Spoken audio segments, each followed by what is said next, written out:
بادشاہ تھا پہلے وقت کا، آج کے بھی بادشاہ ہے، پہلے وقت کا بادشاہ تھا۔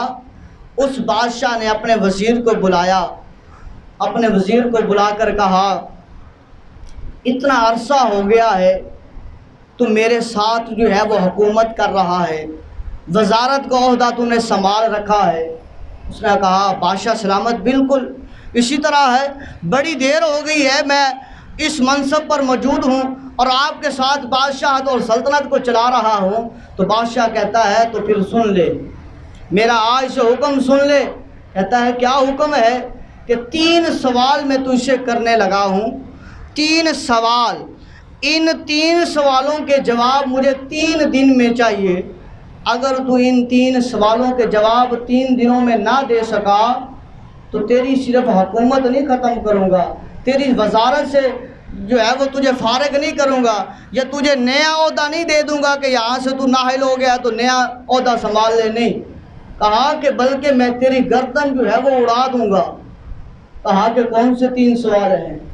بادشاہ کہتا ہے کہ پہلا سوال، وہ کون سا ایسا جھوٹ ہے جسے کوئی سچ نہیں کہہ سکتا؟ وہ کون سا ایسا جھوٹ ہے جسے کوئی سچ نہ کہے؟ یہ ایک سوال ہے۔ اور دوسرا سوال کہا کہ وہ کون سا ایسا سچ ہے جسے کوئی جھوٹ نہ کہے اور کوئی جھوٹ نہ کہہ سکے، دونوں، یعنی کہ کسی میں ایسی ہمت ہی نہ ہو، طاقت ہی نہ ہو، قوت ہی نہ ہو کہ وہ کہے کہ یہ جھوٹ جو ہے یہ سچ ہے اور یہ جو سچ ہے یہ جھوٹ ہے۔ اور کہا تیسرا سوال وہ یہ ہے کہ وہ کون سی ایسی چیز ہے جو بڑے بڑوں کو جھکا دیتی ہے، بڑوں کو جو ہے وہ اپنے گھٹنوں پر ٹکا دیتی ہے۔ یہ 3 سوال ہیں اور یہ 3 سوالوں کے جواب مجھے 3 دن میں چاہیے۔ اگر 3 دن بعد یہ تینوں کے سوالوں کے جواب نہ ملے تو تیری گردن تیرے جسم سے جدا ہوگی۔ اب وہ وزیر وہاں سے نکلا، بادشاہ سے باہر آیا، بڑے بڑے جو ہے دانشوروں کو ملا، بڑے بڑے جو ہے حکماء سے ملا، ان سے یہ تینوں سوال رکھے کہ بھائی وہ کون سا ایسا جھوٹ ہے جسے کوئی سچ نہ کہے، وہ کون سا ایسا سچ ہے جسے کوئی جھوٹ نہ کہے، وہ کون سی ایسی چیز ہے جو بندے کو جو ہے وہ گھٹنوں تک جو ہے وہ ٹکا دیتی ہے، وہ پاؤں پر جو ہے وہ زمین پر لاتی ہے۔ کوئی جواب نہ دے سکا۔ ایک دن گزر گیا، دوسرا دن آ گیا، اب اس نے سوچا کہ کوئی جواب نہیں مل رہا۔ وہاں سے وہ نکلتا ہے، چھوٹے موٹے اپنے کپڑے اٹھاتا ہے، گھوڑا تیار کرتا ہے وہاں سے جانے کے لیے کہ میں یہاں سے اس ملک سے باہر نکل جاتا ہوں، کم از کم اپنی جان کو تو بچا لوں۔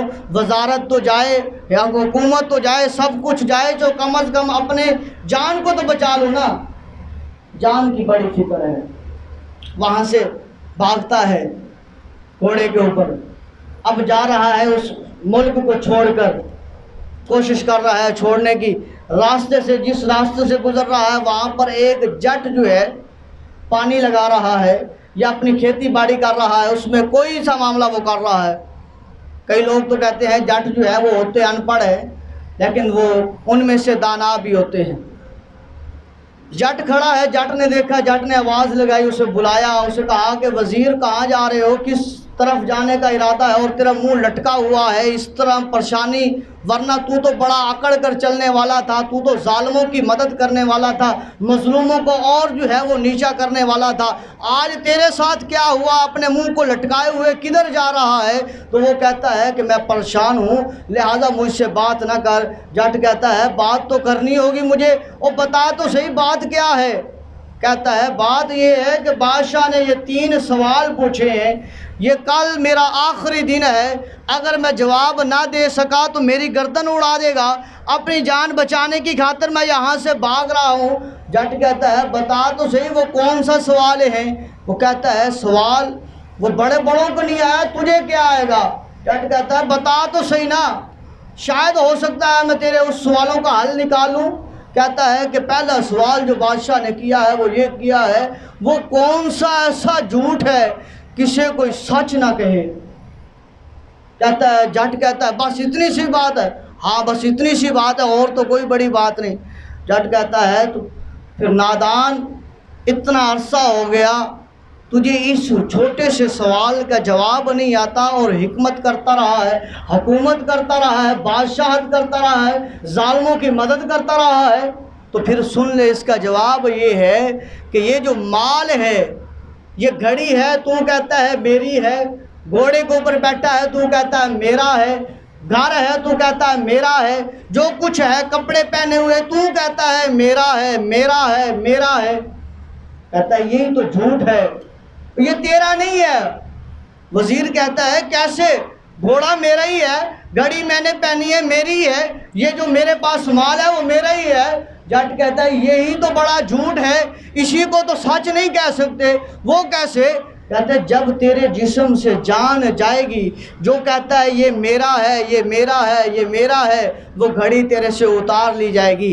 وہ جو اگر انگوٹھی پہنی ہوئی ہے اگر وہ نہ اتری تو انہوں نے کاٹ کر اتار لینی ہے۔ جو تو نے کپڑے پہن رکھے ہیں وہ کپڑے اگر ویسے نہ اترے تو وہ کاٹ کر جو ہے وہ پھاڑ کر جو ہے وہ اتار لیے جائیں گے۔ لہٰذا نہ لباس تیرا ہے، نہ انگوٹھی تیری ہے، نہ مال تیرا ہے، تو تیرا تو کچھ نہیں ہے۔ سب سے بڑا جھوٹ یہی ہے، اس کو سچ نہیں کہہ سکتے۔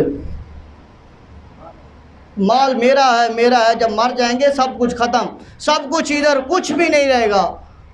اور پھر فرمایا بادشاہ اس وزیر کو بچنے کی جو ہے وہ تمنا لگی، کوشش ہوئی، اس نے کہا فوراً ہی دوسرا سوال کر دیا کہ بادشاہ نے جو دوسرا سوال کیا ہے نا وہ یہ پوچھا ہے کہ وہ کون سا سچ ہے کہ جس سے کوئی جھوٹ نہ کہے۔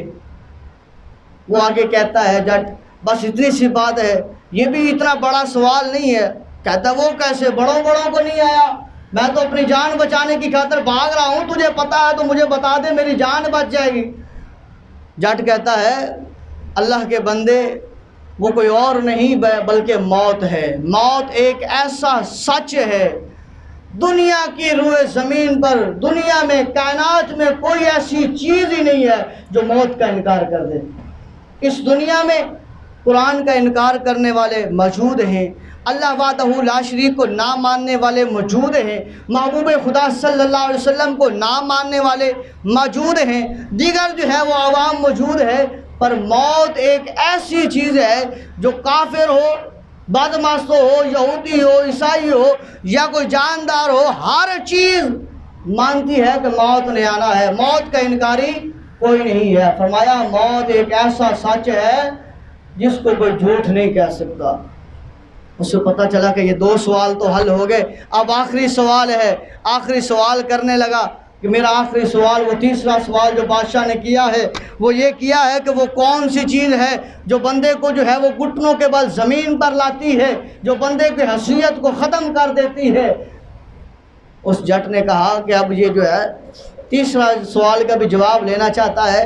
جٹ نے کہا ابھی رک جا، کچھ دیر ٹھہر جا، دوپہر ہو رہی ہے، تو پھر کچھ دیر بعد جو ہے وہ تیرے اس سوال کا بھی جواب دے دیا جائے گا۔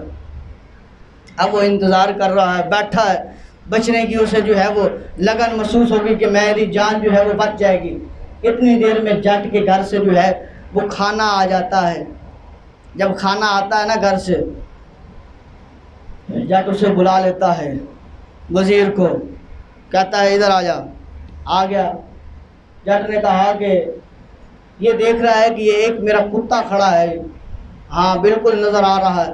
کہتا ہے پھر جس جگہ پہ میں اس کتے کو لسی ڈال رہا ہوں اسی جگہ سے جو ہے نا تو نے وہ لسی کو لکنا ہے، پینا ہے، تو پھر تیرے تیسرے سوال کا جواب ملے گا۔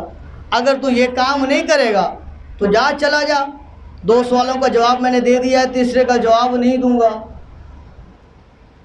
اس نے کہا چلو ادھر ادھر دیکھا، کوئی نہیں ہے، مجبوری ہے، جان بچانی ہے۔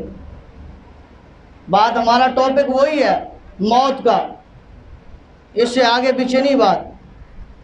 اب وہ تیسرے سوال پہ کہتا ہے چلو کوئی نہیں ہے، جان بچانی ہے۔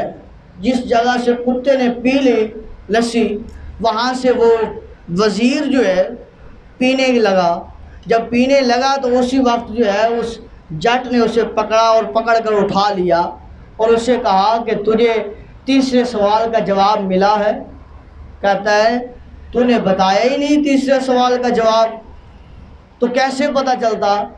تو جٹ نے کہا یہ تیسرے سوال کا جواب یہی تھا کہ غرض، لالچ انسان کو اتنا اندھا کر دیتی ہے، اتنا اندھا کر دیتی ہے، اسے حلال و حرام کی تمیز ختم کر دیتی ہے، اسے موت کی لذت کو جو ہے اس کی ختم کر دیتی ہے، اس کو پتہ ہی نہیں چلتا میں کر کیا رہا ہوں۔ کہ یہ لالچ تھی، جو جس لالچ کی بنا پر تو کتے والی جگہ سے لسی کو جو ہے وہ پینے لگا ہے، کیوں کہ تجھے غرض تھی، تجھے لالچ تھی اپنی زندگی کو بچانے کی۔ اور فرمایا کہ اسی طرح جو بندہ موت سے دور ہو جاتا ہے، غرض کی طرف پڑ جاتا ہے، تو وہ پھر گھٹنوں کے بل زمین پر آ جاتا ہے، وہ پھر اپنے اعمال ضائع کر بیٹھتا ہے، اسے حلال و حرام کی پھر تمیز نہیں رہتی، وہ پھر موت کو بھول جاتا ہے کہ مجھ کے اوپر موت نے آنا ہے۔ اللہ وحدہ لا شریک کی بارگاہ میں دعا کرتے ہیں کہ مالک کریم ہم سب کو موت سے پہلے موت کی تیاری کرنے والا بنائے، اور قبر میں جانے سے پہلے قبر کی تیاری کرنے والا بنائے۔ وما علیہ الا البلاغ المبین۔